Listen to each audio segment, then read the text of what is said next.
I mean, this pretty much kind of sums it up that as negotiations continue, the industry leaders and policymakers remain divided on the best approach to balancing the trade.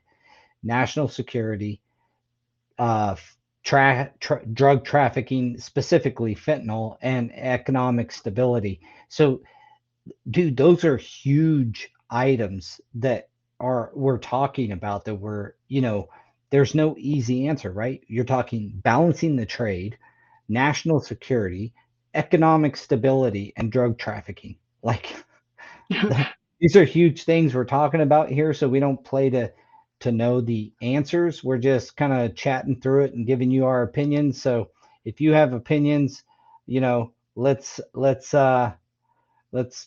get them up and Yeah, be controversial, guys. Like, yeah. put it up there. Like, don't be shy about that. It's a touchy subject too, right? Like, you can't. Nobody wants to say the wrong thing or have the wrong approach. But Nobody wants to seem insensitive. I think you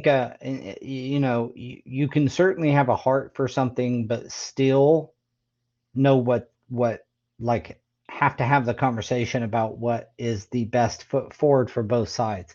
But yeah, no negotiation do both sides get everything they want, and that's what we got to remember. So hiring Ali says hiring remote employees will make a difference in the shortage of workforce.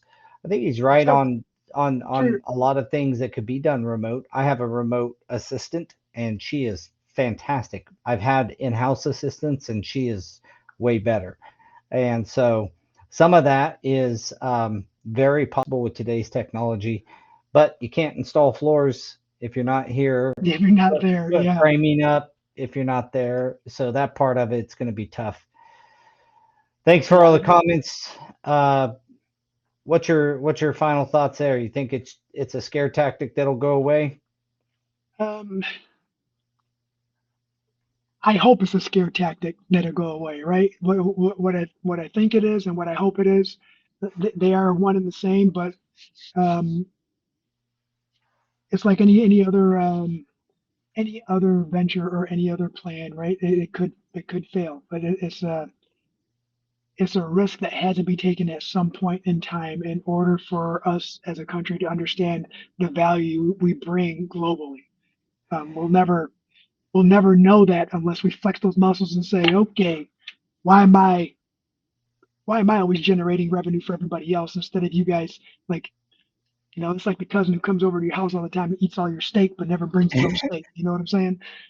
Well, that kind of brings up the in a roundabout way, like one of the things I dislike the most is people who don't like their country. They don't like America. If if that's you, I feel really bad for you. I this is a great country. We all have our flaws, both humans and countries, but there's a reason we have an immigration issue is because people do want to come here who lived elsewhere. So don't be hating on America, Jack. Um, love your country, love your family, love your neighbor. That's Yep. a big step in the right direction. All right.